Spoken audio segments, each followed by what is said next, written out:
बिहार के लोकतंत्र का महायज्ञ का पहला चरण बस शुरू होने वाला है। घंटियों की गूंज, नारों की आवाजें, उम्मीदों की फसल सब तैयार है। 6 नवंबर को बिहार के 18 जिलों की 121 विधानसभा सीटों पर होने जा रहा है पहले चरण का मतदान। 3 करोड़ 75 लाख मतदाता तय करेंगे कि इस लोकतंत्र के रण में कौन होगा विजेता और किसकी होगी हार। नमस्कार दोस्तों, मैं हूं अनूप श्रीवास्तव और आप देख रहे हैं मेरा चैनल। बिहार चुनाव के पहले चरण का पूरा अपडेट हम इस वीडियो में आपको देंगे। आप वीडियो के अंत तक बने रहिएगा। हर सीट की कहानी बताएंगे, हर प्रत्याशी का इम्तिहान क्या है ये भी बताएंगे और साथ ही साथ बताएंगे कि मोकामा के रण में इस बार क्या होने जा रहा है, जो सबसे हॉट सीट है। तो दोस्तों, बिहार का ये पहला चरण का चुनाव का मतदान सुबह 7 बजे शुरू होकर शाम 5 बजे तक उन इलाकों में खत्म हो जाएगा जहां नक्सल से प्रभावित जो बूथ हैं या फिर सेंसिटिव या वेरी सेंसिटिव बूथ हैं। आपको बता दें कि पहले चरण के मतदान में 18 जिले हैं, जिसमें पटना, नालंदा, लखीसराय, जहानाबाद, नवादा, गया, औरंगाबाद, कैमूर, बक्सर, भोजपुर, भागलपुर, मुंगेर, बांका, समस्तीपुर, वैशाली, दरभंगा, सारण और बेगूसराय। इन सभी में कुल 121 सीटों पर वोटिंग होगी और इस चरण में मतदाताओं की संख्या जो है वो 3 करोड़ 75 लाख 13 हजार और 302 है, जिसमें पुरुष मतदाता 1 करोड़ 98 लाख 35 हजार और 325 हैं। महिला मतदाताओं की संख्या 1 करोड़ 76 लाख 77 हजार 219 और थर्ड जेंडर के मतदाता भी इसमें शामिल है। दोस्तों, हम आपके लिए निष्पक्ष, सच्ची और संतुलित खबरें लाते हैं। इस जिम्मेदारी को आगे बढ़ाने के लिए हमें आपके आर्थिक सहयोग की भी आवश्यकता है, तो कृपया स्क्रीन पर दिख रहे क्यूआर कोड को स्कैन कर चैनल को अपना सहयोग दें। आपका हर सहयोग हमें और हमारे चैनल को मजबूत बनाता है।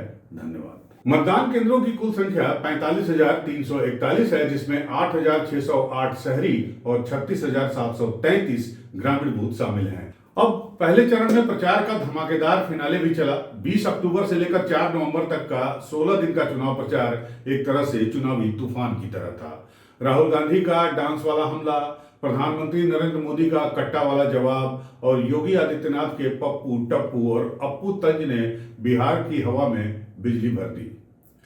और आखिरी दौर में लालू यादव जी की झूठी बातों का भी जिक्र हुआ।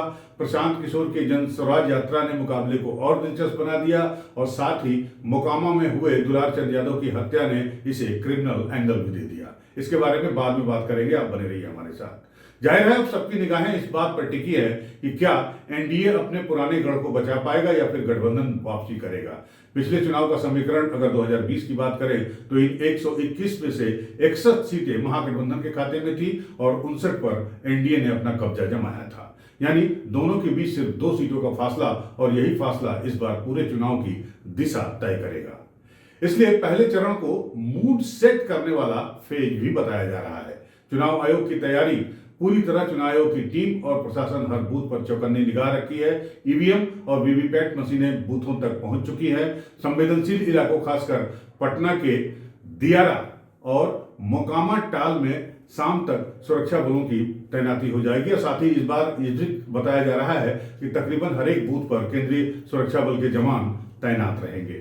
सुरक्षा के लिहाज से 65,000 से अधिक जवानों को ड्यूटी पर तैनात किया गया है। सीआरपीएफ, बीएसएफ और बिहार पुलिस के जवान बूथ पर मौजूद रहेंगे ताकि मतदान पूरी तरह शांतिपूर्ण और निष्पक्ष तरीके से संपन्न हो सके। आधिकारिक जानकारी के मुताबिक नक्सल प्रभावित इलाकों में मतदान का समय 1 घंटा घटाया गया है। जैसा कि मैंने आपको बताया, इन इलाकों में मतदान शाम 5 बजे तक होगा। पटना से जो अगर बात करें पटना की, तो यहां कुल 14 विधानसभा सीटों पर वोटिंग होनी है। मोकामा, बाढ़, बख्तियारपुर, दीघा, बांकीपुर, कुमारपट्टी, पटना सिटी, फतुहा, दानापुर, मनेर, फुलवारी शरीफ, मसौड़ी, पालीगंज और बिक्रम। यानी पटना जिला इस बार 14 चेहरों का भाग्य तय करेगा।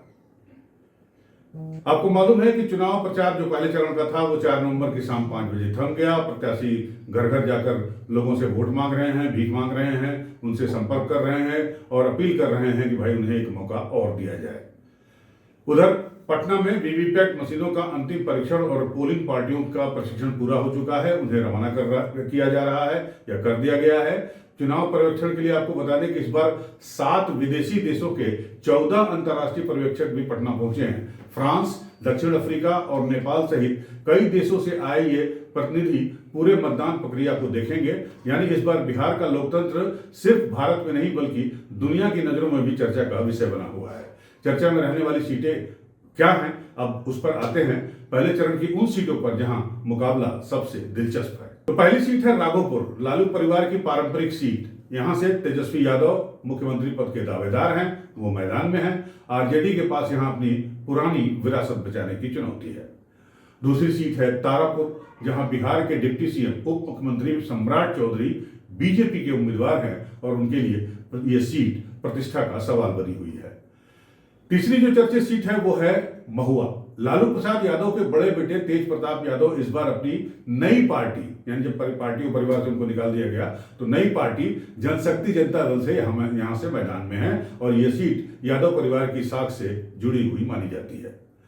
अब दरभंगा का एक अलीनगर सीट भी चर्चा में है। वो इसलिए चर्चा में है कि भोजपुरी की लोक गायिका और सोशल मीडिया के स्टार मैथिली ठाकुर बीजेपी से यहां उम्मीदवार है और उनकी एंट्री से यह सीट युवा मतदाताओं में चर्चा का विषय बनी हुई है। सरायरंजन और लखीसराय, यहां से मंत्री विजय चौधरी जेडीयू के जो मंत्री हैं वो मैदान में हैं और उनके खिलाफ विपक्ष ने कठिन और लंबी लड़ाई छेड़ी रखी है। छपरा की बात करें तो भोजपुरी सिनेमा के सुपरस्टार खेसारी लाल यादव यहां से राजनीति में एंट्री कर चुके हैं। आरजेडी के टिकट पर मैदान में उतरे खेसारी का मुकाबला भोजपुरी फिल्म इंडस्ट्री के दूसरे दिग्गज राजू सिंह से है और यही वजह है कि छपरा की सीट बिहार की ग्लैमर सीट बन गई है। अब बात करते हैं मोकामा की। बाहुबल और सत्ता की लड़ाई में अब आते हैं इस सीट पर जो कि सबसे हॉट सीट बन गई है, ये पटना की मोकामा विधानसभा सीट। तो मोकामा विधानसभा सीट के बारे में आपको बता दें दोस्तों कि मोकामा का इतिहास सिर्फ राजनीति नहीं बल्कि बाहुबली की गाथा से भी जुड़ा है। बाहुबलियों के या बाहुबल के ये इलाका दशकों से मसल पावर और जातीय समीकरणों पर आधारित राजनीति के लिए जाना जाता है।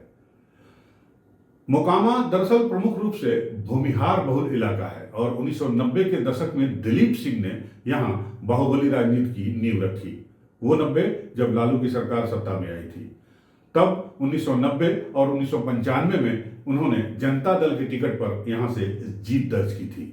फिर आया साल 2000 जब बाहुबली यानी दूसरे बाहुबली सूरजभान सिंह ने निर्दलीय उम्मीदवार के रूप में चुनाव लड़ा और दिलीप सिंह को हराकर विजेता बने और उनकी जीत ने मोकामा में बाहुबल के एक नए अध्याय की शुरुआत की। फिर आया 2005 और 2005 में आए मैदान में अनंत सिंह, जिन्हें लोग छोटे सरकार कहकर बुलाते हैं। उन्होंने सूरजभान के वर्चस्व को चुनौती दी और पहली बार जेडीयू के टिकट पर उन्होंने वहां से जीत हासिल की और तब से लेकर अब तक इसके बाद लगातार अनंत सिंह 5 बार सीट पर कब्जा, इस सीट पर यानी मोकामा की सीट पर कब्जा बनाए रखा, चाहे वो निर्दलीय लड़े हों, जेडीयू से लड़े हों या फिर आरजेडी से। लेकिन 2022 में जब अदालत ने उन्हें अयोग्य ठहराया यानी उनकी सदस्यता चली गई, तब उनकी पत्नी नीलम देवी आरजेडी के टिकट पर इस उपचुनाव यानी 2022 के उपचुनाव में जीत हासिल की। लेकिन 2025 में फिर वही पुराना मुकाबला एक बार फिर से लौट आया है। एक बार बाहुबली अनंत सिंह इस बार जेडीयू के टिकट से मैदान में है, एक बार फिर से, जहां से वो पहली बार विधायक बने थे जेडीयू के टिकट पर, और दूसरी ओर सूरजभान सिंह की पत्नी वीणा देवी जो है वो उनके मुकाबले खड़ी हैं। ये लड़ाई सिर्फ मोकामा की नहीं बल्कि 2 बाहुबलियों के दशकों पुराने वर्चस्व की भी है। जाहिर है यहाँ विचारधाराएं नहीं बल्कि व्यक्तिगत प्रतिद्वंदिता ज्यादा मजबूत हैं। तो दोस्तों ये थी इस वीडियो में जो पहले चरण का मतदान हो रहा है उसके बारे में छोटी सी जानकारी, संक्षिप्त जानकारी। अगर आपको ये वीडियो अच्छा लगा हो तो हमारे चैनल को लाइक और सब्सक्राइब करना बिल्कुल मत भूलिएगा। मिलते हैं आपसे अगले वीडियो में, तब तक के लिए नमस्कार।